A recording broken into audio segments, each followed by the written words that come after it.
So everyone finally আমি মামা বাড়ির কালী পুজোর মিনি ব্লগ নিয়ে চলে এসেছি। আর দেখতেই পাচ্ছ আমি এখানে রেডি হয়ে গেছি মামার বাড়ি যাবো বলে। আর আজকে অনেকটাই লেট হয়ে গেছে, প্রায় 9টা বেজে গেছিলো মামা বাড়ি যেতে যেতে। আর আমি এখানে দেখো সাদা জামা পরেছি আর আমাদের রাস্তার অবস্থা এই।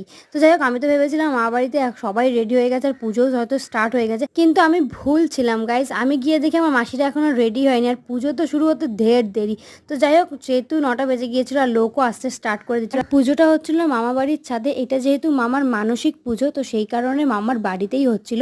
আর এখানে সবাই লাইন দিয়ে দিয়েছে অলরেডি মাকে বরণ করার জন্য। তারপর এক এক করে সবাই বরণ করলো। আর বরণ করার পর সবাই একটু ঢাকের তালে নাচও করে নিয়েছে, কারণ পুজো শুরু হতে হতে আরও কিছুক্ষণ বাকি ছিল। আর খাওয়া দাওয়াটা হচ্ছিলো এইখানে। আর যেহেতু রাত হয়ে গেছে, তাই এখানেও ভিড় হয়ে গেছিলো। আর দেখতেই পাচ্ছি আমার ঠাম্মাও চলে এসছে।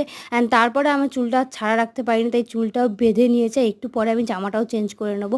আজকের রেসিপিতে কী কী ছিল তোমাদের সাথে শেয়ার করে দিই। আজকে ছিল পোলাও, আলুর দম, বেগুনি, চাটনি, পাঁপড়। তো ভাই বোনদের সাথে আমিও খাওয়াটা শেষ করে নিচ্ছি। এরপরে কী করলাম সেটা নেক্সট